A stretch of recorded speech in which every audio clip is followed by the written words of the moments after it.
उससे भी हाईटेक। हाँ, तो कबीरदास कहते हैं कि आस पास जोधा खड़े आरु दोनों बजावे गाल। गाल बजाने का मतलब दोनों बात कर रहे हैं भैया, सोते नहीं हैं, जाग रहे हैं। सो गए तो कोई आया मार के चला जाएगा राजा, लेकिन फिर भी गाल बजा रहे हैं, बतिया रहे हैं, बतिया बतिया के जाग रहे हैं, लेकिन फिर भी मंज महल से ले चला। कौन ले चला? ऐसा अपर बड़ काल। जब काल आता है तो गाल बजाते रहिए, ड्यूटी देते रहिए, पिस्तौल राइफल ताने रहिए, लेकिन खींच करके उठा करके लेकर के चला जाएगा। कोई बचाने वाला नहीं है। कोई धन कोई दौलत आपको बचा नहीं सकती। इसलिए चंचल मनवा चेतरे, चंचल मनवा चेतरे। कितना चंचल रहेगा भैया अभी तक। अंगम अंगम गलितम पलितम मूलनम दसन विहीनम जातम तुंडम और वृद्धो याति गृहीत्वा दंडम तदपि न मुंचत्यासा पिंडम। अरे भैया कितने तक? अंगम अंगम गलितम, एक एक अंग गल गया है, बूढ़े हो गए हैं। पलितम मुंडम, बाल भी क्या हो गया है? झड़ गया है। नहीं झड़ा तो कम से कम क्या हो गया है? सफ़ेद हो गया है। तो सफ़ेद होने तक भी होश नहीं रहता। काली वाली डाई लगाते हैं, अभी तो मैं जवान हूँ, अभी तो मैं जवान हूँ। अंगम अंगम गलितम पलितम मुंडम। अरे मेरा क्या गिरेगा? तू क्या गिरेगा? मैंने पहले ही गिरा दिया। तेरी क्या मजाल कि तू गिरे, जा तुझे मैं पहले ही गिरा देता हूँ। ऐसा साहस होना चाहिए, ऐसा साहस होना चाहिए। एक चीज़ और ध्यान रखें कि जब बाल गिरने लगे तो आप समझ जाइए कि आपको ऐसा होने का समय आ गया। अपने से नहीं चेते तो शरीर बता रहा है कि अरे जा, नहीं रहूँगा तेरे साथ, तू वहाँ जा। हाँ, तो भी समझ में नहीं आ रहा। चंचल मनवा चेतरे सोवे कहाँ जान। हाँ, अजम घर जब ले जाएगा पड़ा रहेगा ज्ञान। सारी विद्वता सारा ज्ञान यहीं पड़ा रह जाएगा। जब काल, जब मौत आपके सर पे मंडराएगी तो सब कुछ यहीं रह जाना है। इसलिए सारी चंचलता छोड़िए। अंगम अंगम गलितम पलितम मुंडम। और क्या हो गया है? दशा कितनी खराब हो गई है? दसन विहीनम जातम पुंडम। दांत भी टूट गया है, बाबा बाबा करते हैं, बतियातिया ऐसा तक होने लगता है। कैसा होता है? पूरा, क्योंकि दांत नहीं है तो ऐसे ऐसे हो रहा। मेरा भी वैसे ही होगा, मैं कोई अलग से थोड़ी ना आया। हाँ, लेकिन उस अवस्था तक आते आते मैं कुछ संग्रह कर रहा हूँ जो मेरे साथ जाने वाला है। आपको धर्म का दान कर रहा हूँ। हाँ, दसन विहीनम जातम तुंडम।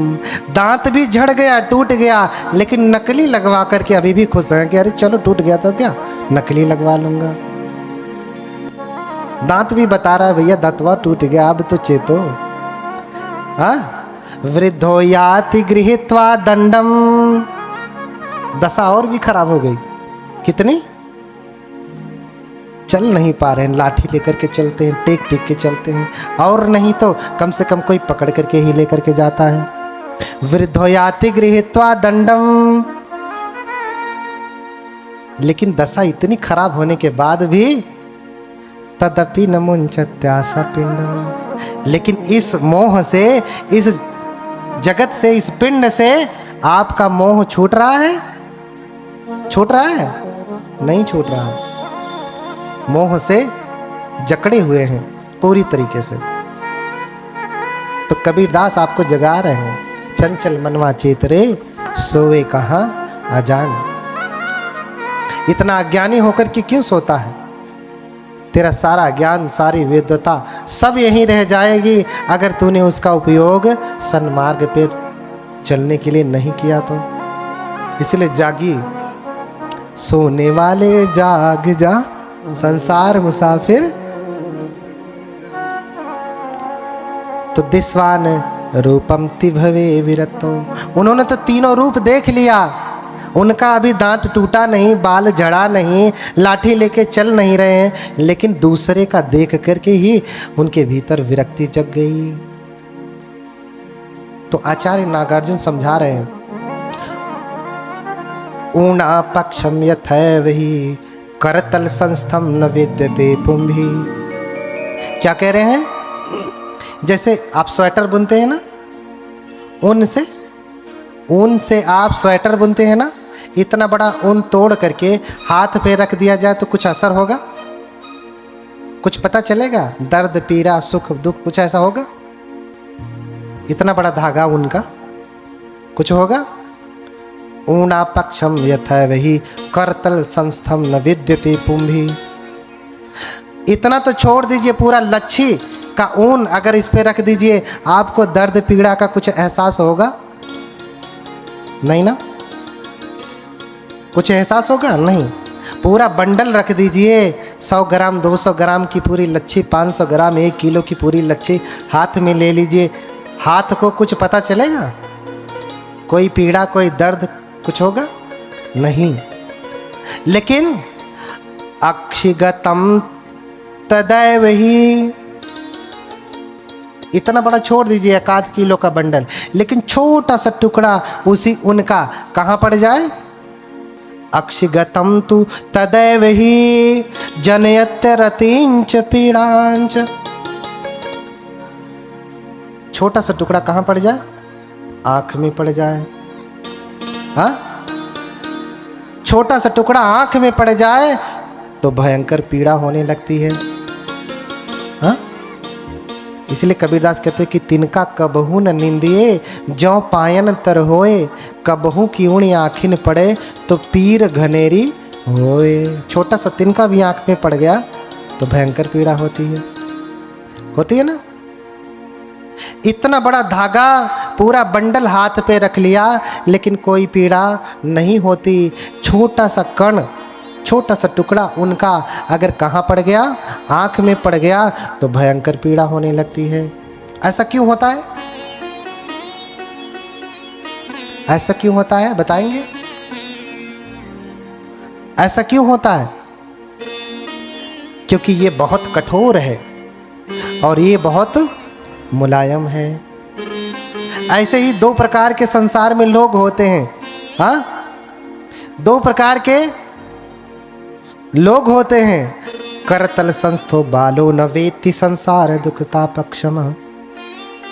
हथेली के समान ये सारे संसार के लोग हैं, इनको कुछ भी नहीं पता चलता। रोज मृत देखते हैं, रोज बूढ़ा देखते हैं, रोज जो है बीमार देखते हैं, इनको कोई असर नहीं होता। जैसे हाथ पे ऊन रख दिया जाए तो असर नहीं होने वाला। हाँ, अक्षि सदिशस्तु विद्वान तेनो द्वैजते गाढ़म। लेकिन विद्वान कैसा है? ज्ञानी व्यक्ति कैसा है? पुण्यवान व्यक्ति कैसा है? आंख की भांति है, आंख की भांति। थोड़ा सा कण पड़ गया ऊन का तो पीड़ा होने लगती है। ऐसे ही एक भी मरे हुए व्यक्ति को देख लिया बोधिसत्व ने तो पीड़ा होने लगी। एवं धम्मो मम कायो, दुखी हो गए कि दिगसार थे अबुध बाल जनस बुद्धि, यद यौवन मद मत जराम न पसे। धिक्कार है सारथी ऐसे मूर्ख लोगों को जो मुझसे पहले पैदा हुए, बूढ़े भी हो गए, सब कुछ हो रहे हैं, लेकिन ये जवानी में मस्त हैं। ये बुढ़ापे को, बीमारी को, रोग को, मौत को देखते नहीं, इन्हें जरा सा भी होश नहीं। दिस्वान रूपंति भवे भी, वो तीनों रूप देख करके फिर विरक्ति कर लेते हैं, वैराग्य ले लेते हैं, प्रवज्जित हो जाते हैं, घर छोड़ देते हैं, तपस्या करने लगते हैं, तपस्या करने लगते हैं। घर छोड़ दिया। आप कब छोड़ेंगे? फिर से पूछता हूँ, हाँ, आप कब छोड़ेंगे? लड़कवा की शादी करना होगा, अभी दुल्हन देखना होगा। बहुत लोगों ने दुल्हन देख करके क्या कर लिया? आप देख करके कुछ और अलग कर लेंगे क्या? कुछ कर लेंगे? कहते हैं अरे हमारे पास ये हो जाता तो अच्छा होता, हमारे पास बढ़िया स्कॉर्पियो हो जाती, बढ़िया फॉर्च्यूनर हो जाती, BMW हो जाती। जिनके पास है उन्होंने क्या कर लिया? अरे जैसे ये गाड़ी दौड़ाते हैं वैसे वो भी दौड़ाते हैं, उसमें